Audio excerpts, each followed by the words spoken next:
शनिवारी आलेल्या मुसळधार पावसामुळे नागपुरातील अनेक वस्त्यांमध्ये पाणी शिरलं होतं आणि लोकांचा आरोप आहे की सिमेंट रस्त्यांमुळे पाणी शिरलं होतं। आपण बघू शकता मानेवाडा चौक ते बेसा चौक या दरम्यान 6 ते 7 ठिकाणी लोकांनी अशा प्रकारे नव्याने तयार झालेल्या सिमेंट रस्त्याचे पॅच जे आहे ते जेसीबी लावून तोडलेले आहे। बघा हा सिमेंट रस्ता या ठिकाणी आहे ना, अशाच प्रकारचे पॅच 6 ते 7 ठिकाणी तोडण्यात आलेले आहे, कारण की या भागातून आलेलं सगळं पाणी लोकांच्या घरांमध्ये साचलं होतं। 2.5 ते 3 फूट पाणी लोकांच्या घरामध्ये होतं। 5000 घरं पाण्याखाली होते आणि त्यामुळे मोठं नुकसान झालं आणि त्यामुळे संतापलेल्या लोकांनी पाण्याचा निचरा करण्यासाठी या नव्याने तयार झालेल्या सिमेंट रोडला 6 ते 7 ठिकाणी जेसीबीनी तोडलेलं आहे आणि ते पाणी बाहेर काढलेलं आहे। हे बघा हे पॅच तुम्ही या ठिकाणी बघू शकता। मानेवाडा ते बेसा चौक परिसरातल्या अतोनात नुकसान झालं। माझ्यासोबत आणि बुटले जी आहेत त्यांचंही 6 ते 7 लाख रुपयाचं नुकसान झालं।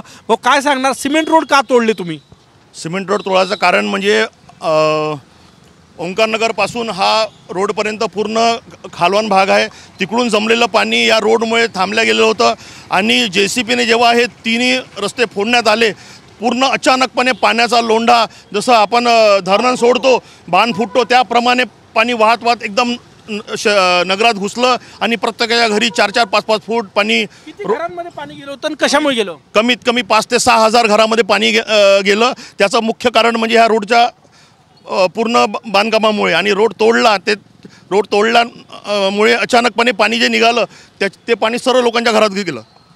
कोणाची चुकी आहे काय वाटते? यामध्ये समन्वयाची कमी आहे। कॉर्पोरेशन, PWD आणि ठेकेदार या तिघांच्या समन्वय नसल्यामुळे पाण्याचा निचरा कुठून कोणत्या पद्धतीने केला गेला हे कोणालाच माहीत नाही आहे। नक्कीच काय झालं परिसरात, किती नुकसान झालं?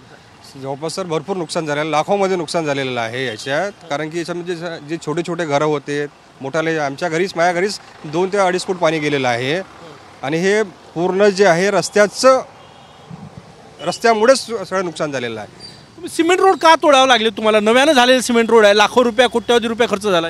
दादा माझं घर समोरच आहे, सगळ्यात जास्त फटका मलाच बसलेला आहे। मी सिमेंट रोड तोडायच्या पहिले त्यांना सांगितलं होतं की बाबा तुम्ही ड्रेनेजची लाईन बरोबर करा, नाहीतर हा जो त्रास आहे सर्वात जास्त आम्हाला होतो।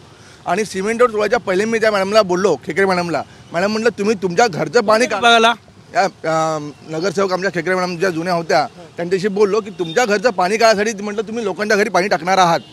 त्यांच्या तोंडावर ही गोष्ट बोललो मी। काय नुकसान झालं तुमचं? माझ्या घरी तुम्ही चला, सोफा सेट बाहेर काढून ठेवलेले आहे, दिवाण तरंगत होता, फ्रीज तरंगत होती, माझा स्टेशनरीचं सामान ते पूर्ण तरंगत होतं पाण्यामध्ये। समोरचंच घर आहे, मी तुम्हाला लाईव्ह दाखवून देतो। आता कशामुळे नुकसान झालं? हे फोडल्यामुळे जास्त नुकसान झालं। माझ्या घरी कधीच पाणी नव्हतं जात। टाटा चौकाच्या पाठीमागं राहतो मी, टाटा चौकात, तिथून कधीच आजपर्यंत एवढे वर्ष झाले पाणी नाही गेलं, पण हे पूर्ण रोड फोडल्यामुळे आमच्या घरी पूर्ण पाणी गेलं, कंबरभर पाणी होतं। चा संताप आहे, कारण की लाखो रुपयाचं सामान जे आहे ते या पावसामुळे खराब झालेलं आहे, नुकसान झालं। आपण हे सिमेंट रोडचे पॅच या ठिकाणी बघू शकतो। 6 ते 7 ठिकाणी लोकांनी शनिवारी जेसीबी लावून ह्या रस्त्याचे पॅच जे आहे ते तोडलेले आहे आणि पाण्याचा निचरा केलेला आहे। आणि लोकांचा आरोप आहे की PWDच्या कारभारामुळे, भोंगळ कारभारामुळे 5000 लोकांच्या घरात पाणी शिरल्याचा आरोप स्थानिक नागरिक करतात। कॅमेरामॅन सचिन सयामसह गजानन उमाटे, TV9 मराठी, नागपूर।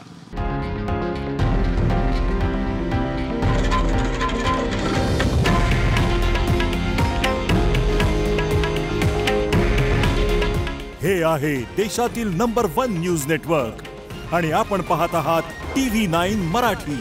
काळजी तुमची, हित महाराष्ट्राचं।